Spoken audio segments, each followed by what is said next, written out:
we are going to solve leophobic colloids. What is the correct answer for leophobic colloids? They are giving 4 options. Out of these 4, we try to find out which one is the correct answer for leophobic colloids.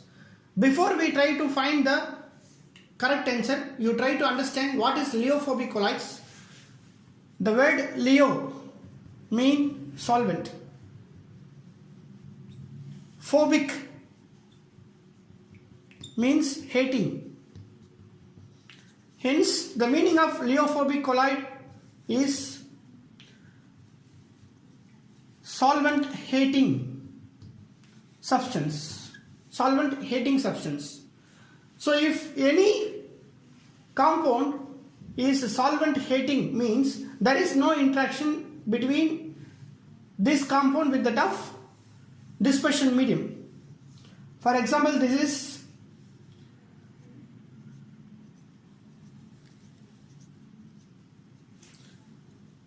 part is leophobic, this one is leophilic. Hence, this represents a leophobic compound cannot interact with other mediums. Hence, the answer is no interaction between or anything else. There is no interaction between the dispersed medium. So this is the correct answer. Now we are going to find what is emulsion. Emulsion is usually, it is a mixture of liquid in liquid. So some compound it will be there in the liquid form. Another compound is also, it will be in the form of liquid. When these two it will be mixed, we will get emulsion. Example for this, we have number of examples it will be there. Out of this, I will give you 1 or 2 important examples. Example number 1, oil. We are going to take oil in water. So when we are adding oil in water, this is called as emulsion. It will give emulsion. Second example, we will take butter is the best example of emulsion. What is butter?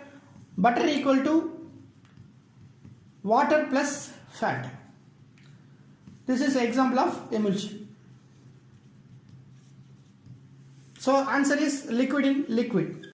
Now we are going to find what is the value of delta G, what is the value of delta H, what is the value of delta S.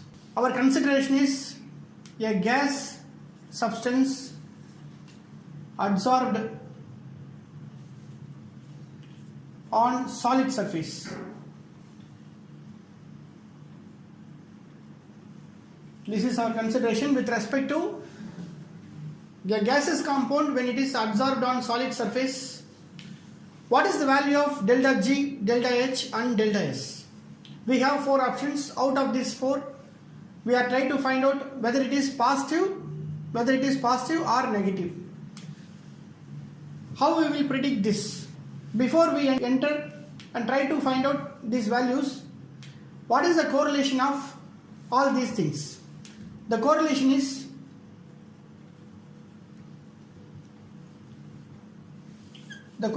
given as delta G equal to delta H minus T delta S.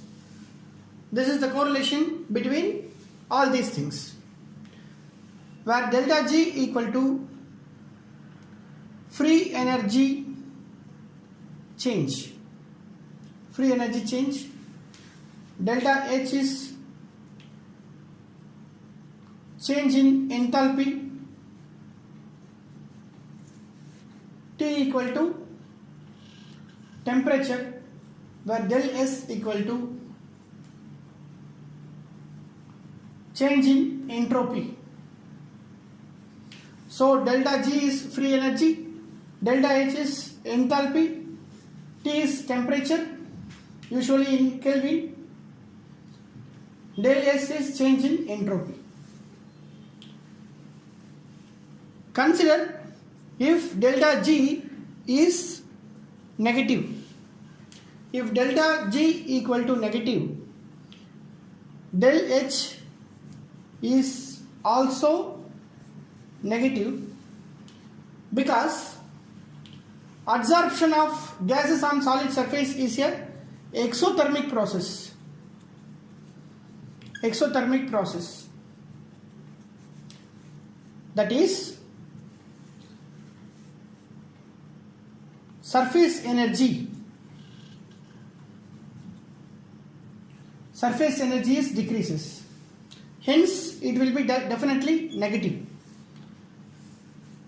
Also, delta H is always greater than T del S. This we consider as an beginning. If any process, it will be take place. That is, when a gaseous compound, when you consider this is the solid surface, a gaseous molecule, it will be absorbed on the solid surface. So it will reduces the surface energy.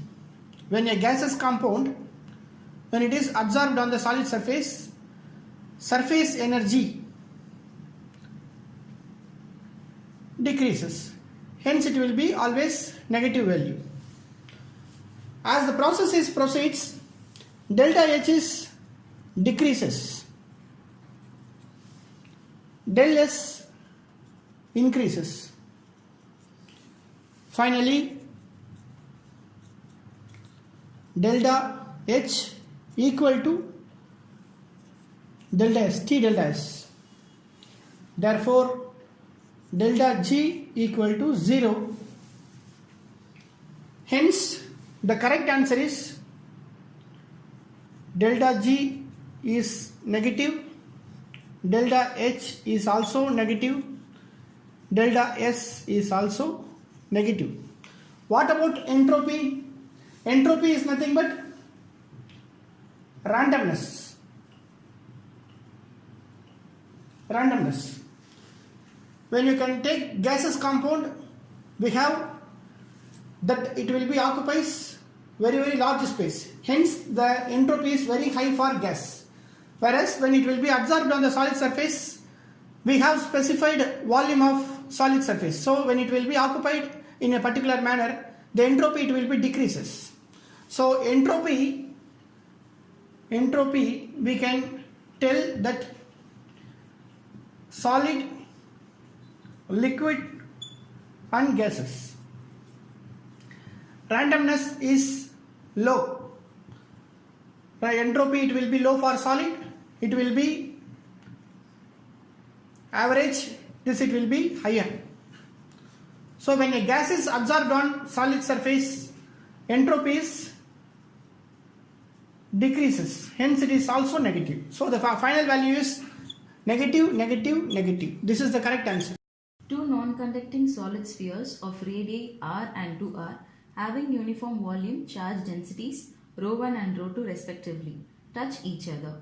The net electric field at a distance 2r from the center of the smaller sphere along the line joining the center of the spheres is 0. The ratio ρ1 by ρ2 can be. So, given R, you have two spheres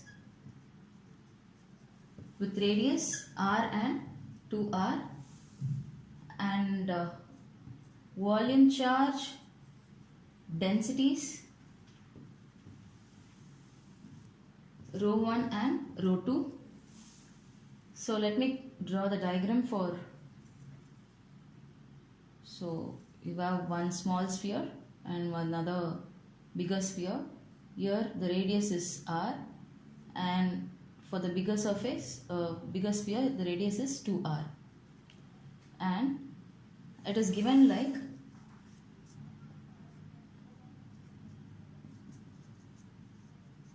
electric field, that is net electric field is 0. So let me consider a point that is 2r from the distance of the center. So this is 2r and I called as A, 2r from the solid sphere, and this is also 2r. And let me say that as B.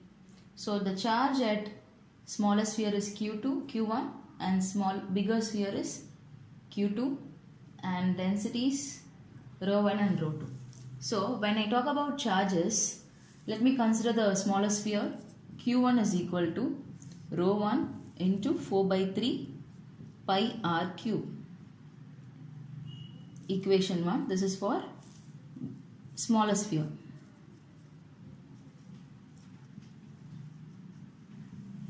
And for the bigger sphere, Q2 is equal to ρ2 into 4 by 3 pi 2r, since the radius of the bigger sphere is 2r cube. And equation 2.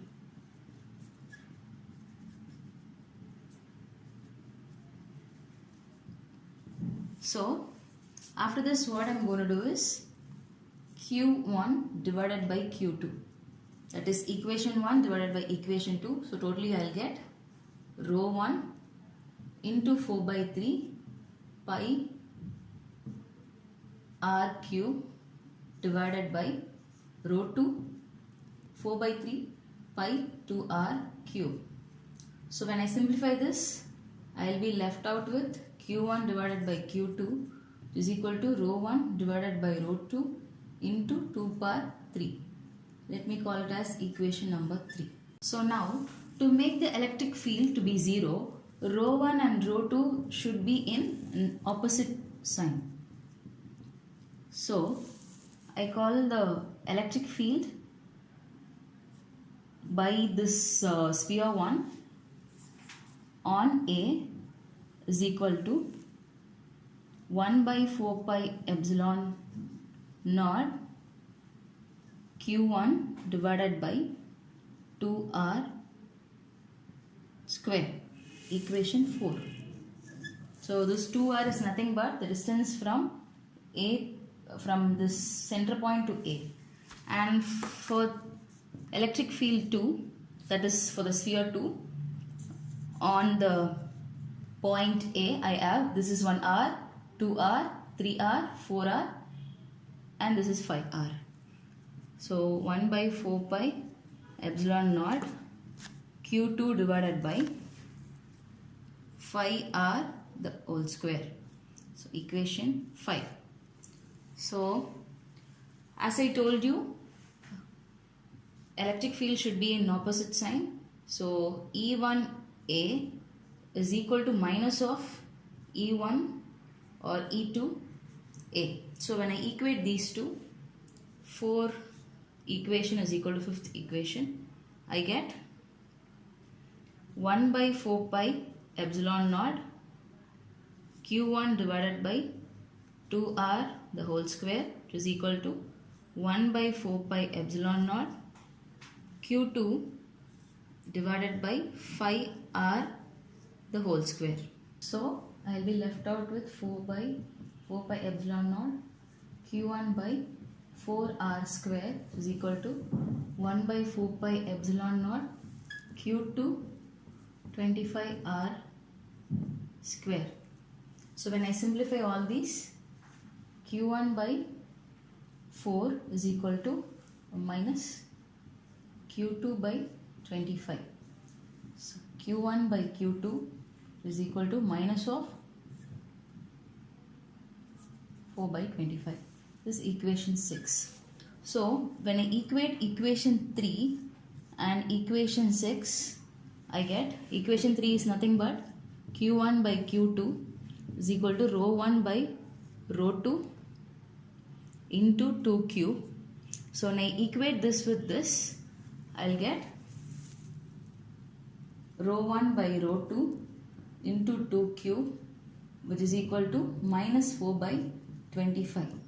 So ρ1 by ρ2 is equal to minus 4 into 8, so divided by 25. So ρ1 by ρ2 is equal to minus 32 by 25. So this is the ratio. Two spheres having radii of 5 cm and 10 cm bear identical charge of 6.6 nanocoulomb. Find the potentials of sphere after they have been connected by a conductor. Assume that this spheres are at large distance from each other. So the given values are R1 is equal to 5 centimeter and R2 is equal to 10 centimeter, and the charge on two spheres are Q1 is equal to Q2, that is nothing but 6.6 nanocoulomb. So nano means it's 10 power minus 9, so it is given like that. Then we have to find the potential. So we know the formula for potentials. V is equal to Q1 plus Q2 divided by C1 plus C2, that is equal to Q1 plus Q2 divided by 4 pi epsilon naught R1 plus 4 pi epsilon naught R2. Since you have common terms here, I am just taking 4 pi epsilon naught outside. So Q1 plus Q2 is equal to 4 pi epsilon naught into R1 plus R2. So now just substitute the values. Q1 is 6.6 into 10 power minus 9 plus Q2 is also 6.6 into 10 power minus 9 divided by, since the value of 1 by 4 pi epsilon naught is 9 into 10 power 9, so I am just substituting this value here. So into 9 into 10 power 9 divided by R1 is 5 into 10 power minus 2 plus 10 into 10 power minus 2 meter. So when I simplify this, I'll get 6.6 plus 6.6 is 13.2 into 10 power 9 into 9 into 10 power 9 divided by 15 into 10 power minus 2. So these two will get cancelled. If I simplify this, I'll get 792 volt. Two immiscible liquids are in a cylindrical vessel of depth of 8.4 centimeter and 7.8 centimeter. Their refractive indices are 1.2 and 1.3 respectively. An object O at the bottom is seen from a point vertically above the liquids. The upward displacement in centimeter in its apparent position is. So you have a cylinder which contains two liquids. Let me consider this as liquid 1 and liquid 2. The depth of this liquid is 8.4 and the depth of liquid 2 is 7.8, and here is an object O, and the refractive index for this is 1.2 and refractive index for liquid 2 is 1.3. So we need to find the upward displacement. For finding that, the apparent depth is given by d1 divided by nu1 plus d2 divided by nu2. So you know d1 is equal to 8.4 and d2 is equal to 7.8 and nu1 is equal to 1.2 and nu2 is equal to 1.2. Just substitute these values in this equation. So d1 is 8.4 into 10 power minus 2 divided by 1.2 plus 7.8 into 10 power minus 2 divided by 1.3. So if I calculate this, I'll get 7 plus 6 which is equal to or into 10 power minus 2 which is equal to 13 into 10 power minus 2 meter. So we need to find the upward displacement. So upward displacement is nothing but the real depth. So real depth can be found out by 8.4 plus 7.8 minus of the actual depth. So let me take it as 13 centimeter. So I will be left out with 3.2 centimeter.